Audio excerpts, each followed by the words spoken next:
जय श्रीराम. हर हर महादेव. मी सचिन पाटील. न्यायालयाने फटाके फोडण्याच्या संदर्भात काही गाईडलाईन्स मार्गदर्शक तत्वे दिलेली आहेत. त्या गाईडलाईन्स फॉलो करायचे आहेत. आता फटाके फोडताना त्याचा वेळ वगैरे हे न्यायालयाने ठरवून दिलेलं आहे.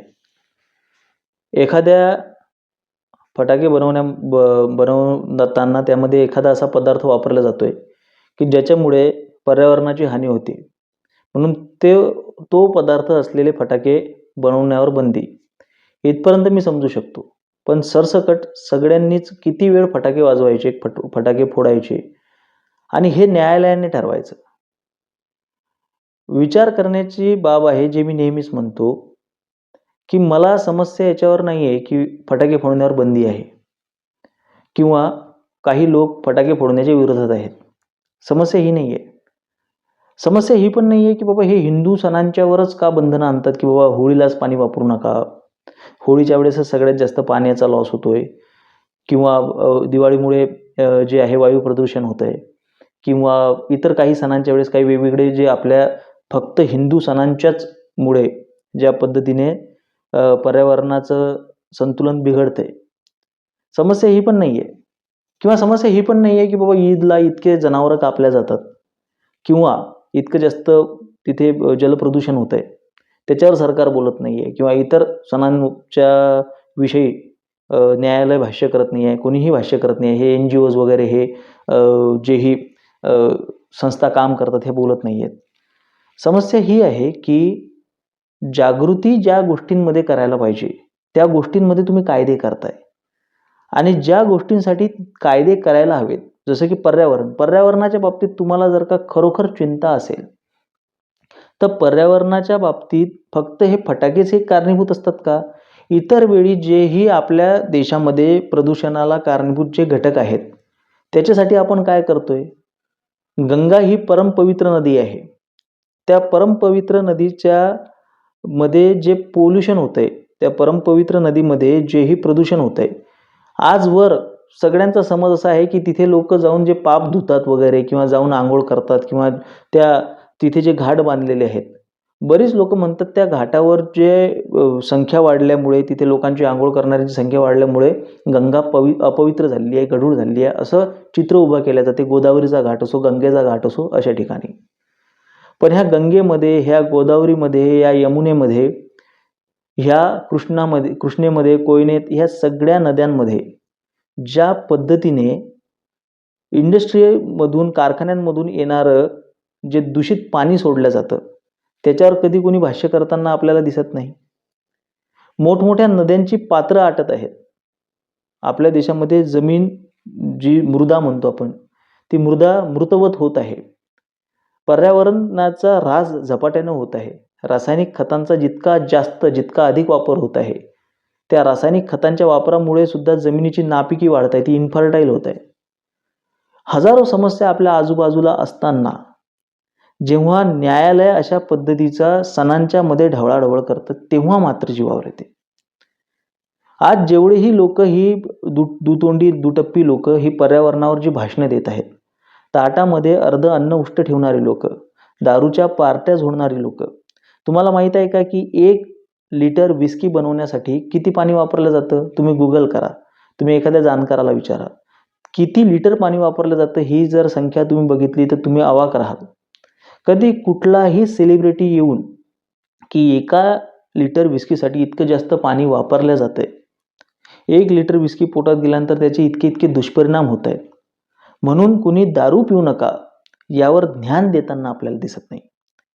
दिया मिर्झा सारखी लोक जे प्राण्यांच्या वेलफेअरसाठी काम करतात, जे दाखवतात लोकांना की बाबा आम्हाला प्राण्यांवर खूप प्रेम आहे, ईदच्या वेळी तर सोडा, पण हे प्राण्यांवरचे मोठमोठे लेक्चर देऊन, स्ट्रे डॉग्स, भटकी कुत्री, अमुक ढमुक ह्या गोष्टींवर भाष्य करून घरी येऊन मटणाच्या पार्ट्या झोडतात सर्रास. आता थोड्या वेळा आधी मी दिया मिर्झाचा मटण बनवतानाचा एक फोटो मी सोशल मीडियावर बघितला, पोस्ट झालेला.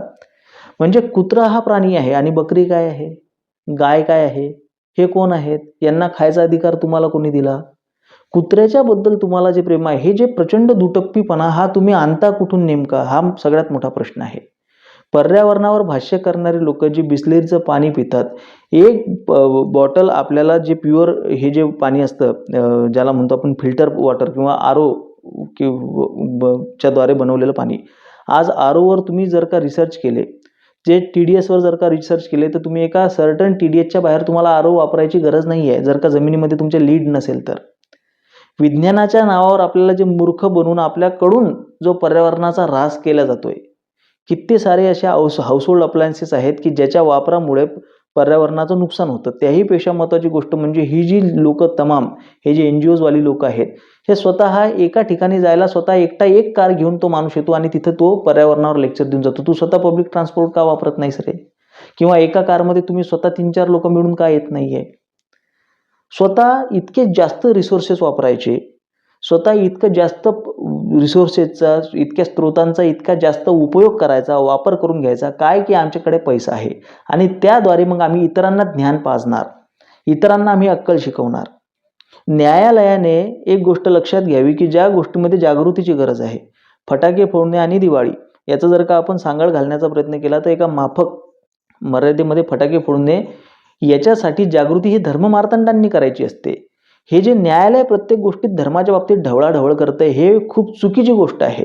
आमच्या मंदिरात आम्ही कसे कपडे घालावे, आमच्या मंदिरात आम्ही कसं जावं, स्त्रियांनी जावं किंवा जाऊ नये, स्त्रियांनी अमुके कार्यक्रम करावा अथवा करू नये, पुरुषांनी तो करावा, ह्याची प्रमाणं आम्ही शास्त्रामध्ये शोधण्याच्या ऐवजी जर का आम्ही प्रत्येक वेळी न्यायालयात धाव घेत असू आणि प्रत्येक वेळी जर का न्यायालय याचे निर्णय घेत असेल, तर हे न्यायालयीन हुकुमशाही ही जी धर्माच्या वरते हावी होणार आहे भविष्यामध्ये.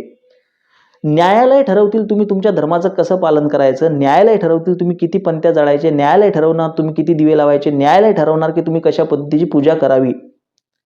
ज्या पद्धतीने सार्वजनिक ठिकाणी जर का होम हवन केले किंवा एखादी पूजा केली तरी सुद्धा आज तुमच्यावर केसेस होत आहेत. उदाहरण द्यायचं झालं तर समृद्धी महामार्गावर केलेलं महामृत्युंजय यंत्राची स्थापना, त्याच्यामुळे त्या करणाऱ्या व्यक्तीवर, त्या व्यक्तीला पोलिसांनी अटक केली, त्याच्यावर वेगवेगळ्या कलमांतर्गत गुन्हा दाखल केला. तुम्ही तुमचा धर्म कशा पद्धतीने तुमच्या धर्मातून व्यक्त व्हावं याचे सुद्धा जर का पोलीस यंत्रणा, प्रशासन ह्या गोष्टी जर का ठरवत असेल, तर हिंदूंनी ही गोष्ट विचार करण्याजोगती आहे की हिंदूंनी या स्वतःच्या देशामध्ये स्वतःचे सण आता न्यायालयाला विचारून साजरे करावे का? हे कोणाचं काम आहे? हे धर्ममार्तंडांचं काम आहे, घरातल्या थोरा मोठ्यांचं काम आहे की बाबा किती फटाके वाजवावे. फटाके वाजवण्यावर मर्यादाच असली पाहिजे. माझा एक कट्टर हिंदुत्ववादी मित्र, परवाला त्याची पोस्ट पाहिली की कालपर्यंत फटाक्यांचं समर्थन करणारा एक, म्हणजे फटाक्यांचं समर्थन म्हणजे काय, अतिसमर्थन करत नव्हता तो, न्यायालयाच्या निर्णयाच्या विरोधात तो भाष्य करायचा, पण काल त्याने फटाक्यांच्या विरोधात पोस्ट टाकली. त्याच्या एकदम नवजात मुलाला आणि त्याच्या घरातल्या त्याच्या गोठ्यातल्या वासराला फटाक्यांमुळे ते दचकत आहेत. शेजारी कुठला तरी धनाढ्य व्यक्ती आला आणि तो भरपूर फटाके फोडतोय दिवाळी सुरू झाल्यापासून आणि त्याच्यामुळे ह्यांना त्रास होतोय. अशा पद्धतीच्या खूप कंप्लेंट्स तुम्हाला आजूबाजूला दिसतील. अनावश्यक आवाजवी खूप जास्त प्रमाणात जी फटाके वाजवले जातात, त्याच्यावर समाजात जी लोक धर्माचे ठेकेदार बनून बसले त्यांनी बोलावं, त्यांनी आपल्या लोकांना सांगावं. आणि ही गोष्ट अनिवार्यता किंवा कायद्याच्या द्वारे होत नसते. तुम्ही जितके कायदे लादाल तितके लोक बंड करून उठतील. आज जेही लोक फटाके वाजवण्याचं समर्थन करतात किंवा न्यायालयाच्या नाकावर टिचून जी लोक फटाके वाजवतात, तर न्यायालयाने, प्रशासनाने या गोष्टीचा विचार करायला हवे की लोकांमध्ये बंडखोरी पेरण्याच्या मागे कारण काय आहे. हजारो गोष्टी इथे पर्यावरणाच्या संदर्भात असताना, ज्या गोष्टींवर कार्यवाही होण्याची गरज असताना, कित्येक कारखान्यांना कुलूप लावण्याची गरज असताना, आज केवळ पैशासाठी आपण दारूची विक्रीला मान्यता देतो, केवळ पैशासाठी आपण सिगरेटच्या विक्रीला मान्यता देतो. तुम्हाला आमच्या जीवाची तेवढी काळजी आहे? केवळ पैशासाठी आम्ही हेल्मेट सक्ती करतो. तुम्हाला जर का आमच्या जीवाची एवढी काळजी आहे तर तुम्ही एंडोसल्फान, सुपरफॉस्फेट सारख्या रासायनिक खतांवर बंदी घाला, ज्याच्यामुळे कॅन्सर ट्रेन चालती आहे हे दिल्लीला, हरियाणातून. अशा पद्धतीचे कित्येक रिसर्च आहेत की आपण ज्या ज्या रासायनिक खतांचा उपयोग आपल्या शेतांमध्ये करतो त्याच्यामुळे कॅन्सर उद्भवतोय. अशा पद्धतीची माहिती आपल्याला उपलब्ध असताना सुद्धा आपण त्या रसायनांवर बंदी आणत नाही, आपण दारूवर बंदी आणत नाही किंवा दारूवर मर्यादा आणत नाही. दारूवरच्या असलेल्या मर्यादांचं पालन आपण करत नाही की किती वर्षाच्या व्यक्तीकडे दारू पिण्याचं लायसन असतं हे सुद्धा लोकांना कल्पना नाही आहे. दारू वागवण्याचं सुद्धा लायसन असतं याची सुद्धा लोकांना कल्पना नाही. कारण की तिथून आम्हाला रेव्हेन्यू भेटतोय, तिथून आम्हाला महसूल भेटतोय.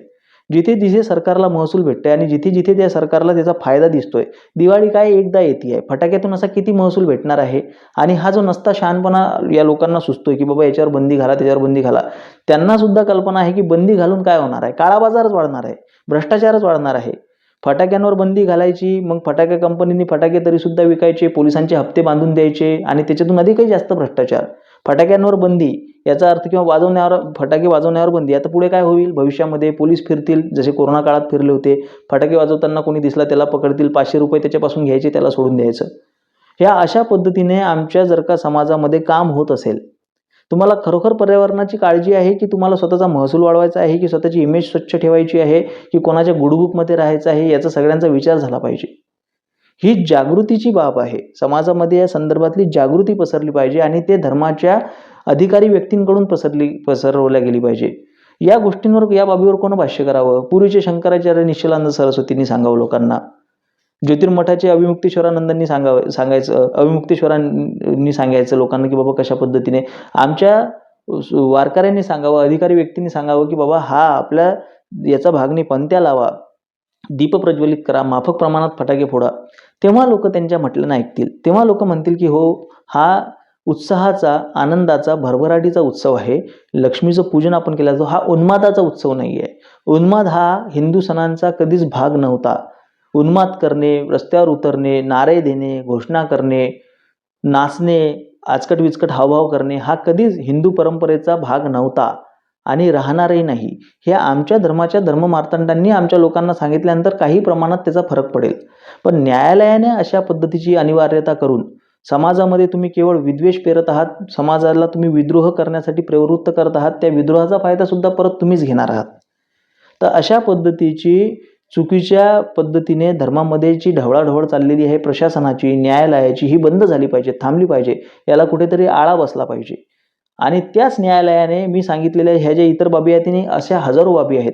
पब्लिक ट्रान्सपोर्टसाठी आपण एखादी अनिवार्यता का करत नाही की बाबा अमुक अमुक ठिकाणी या व्यक्तींनी या रोजी फक्त पब्लिक ट्रान्सपोर्टच वापरावं, अमुक अमुक ठिकाणी या दिवशी ही वाहनं बंद असली पाहिजेत, अमुक ठिकाणी या दिवशी संपूर्णतः 1 आठवडा दारूबंदी असली पाहिजे. अशा पद्धतीच्या गोष्टी, अशा पद्धतीची अनिवार्यता आम्ही का करत नाही? तर ह्या विषयांवर, आणि हजारो कारणं आहेत प्रदूषणाची, हजारो कारणं आहेत कॅन्सरची, हजारो कारणं आहेत रेस्पिरेटरी डिसऑर्डरची. त्या कारणांवर सुद्धा काम झालं पाहिजे. तिथे सुद्धा सरकारने काम केलं पाहिजे. असे हजारो फॅक्टरीज आज समाजामध्ये चालू आहेत. असे हजारो कत्तलखाने चालू आहेत. त्या कत्तलखान्यांचं पाणीसुद्धा पवित्र नद्यांमध्ये सोडलं जातं. असे सुद्धा कित्येक गोष्टी निदर्शनास आलेल्या आहेत. तिथे मात्र सरकारला डोळेझाक करायची आहे, तिथे न्यायालयाला डोळझाक करायची आहे. आणि फक्त हिंदू सणांच्या वेळेस ज्या पद्धतीने कोंबडं सकाळी आरडतं किंवा पावसाळ्यात बेडकं डराव करतात, त्या पद्धतीने यांना पुढे यायचं आहे. या गोष्टीवर विचार झाला पाहिजे आणि सामान्य लोकांनीच हा विचार केला पाहिजे आणि इथे या अशा निर्णयांच्या विरोधात भाष्य केलं पाहिजे, कारणं देऊन आणि तात्विकदृष्ट्या योग्य पद्धतीने. माझे विचार पटत असतील तर सहकार्य असू द्या. धन्यवाद. जय श्रीराम. हर हर महादेव.